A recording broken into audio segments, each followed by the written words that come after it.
Hello everyone.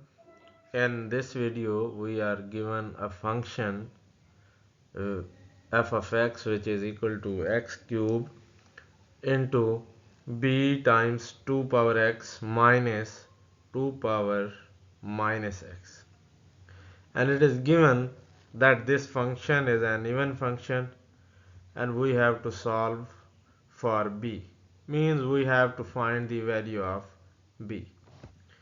Let's move toward the solution.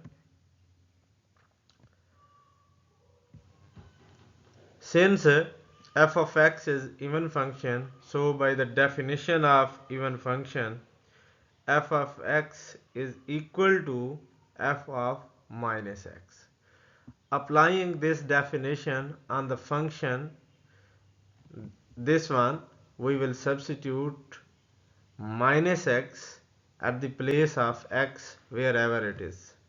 So if we substitute this value,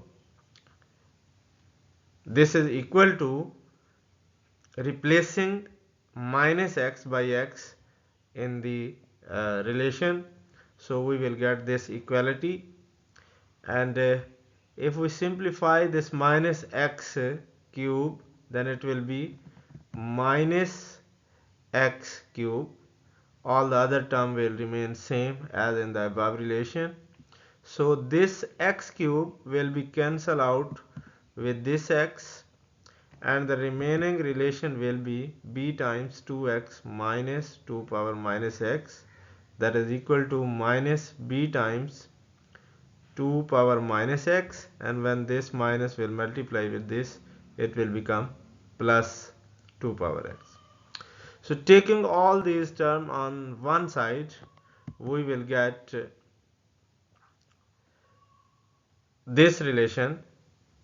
Taking 2 power x common from this term and 2 power minus x common from these two terms, we will get b minus 1 into 2 power x plus b minus 1 into 2 power minus x, that is equal to 0. Again, taking b minus 1 common, we will get 2 power b minus 1 into 2 power x plus 2 power minus x. Now product of two factors is equal to 0. Let we check which one will be 0. Since x is a real number, so 2 power x cannot be 0, and also a positive number. Moreover, 2 power minus x cannot be 0 and also a positive number. So sum of two positive numbers can never be 0. It means b minus 1 is equal to 0, because product of a non-zero number can be only 0 when it is multiplied by a zero number. So b minus 1 must be 0, and from here we can find that b is equal to 1. That is the answer. If you are new on my channel, then please subscribe and give a thumbs up for the video. Thank you for watching. See you in the next video. Till that, tata, bye bye.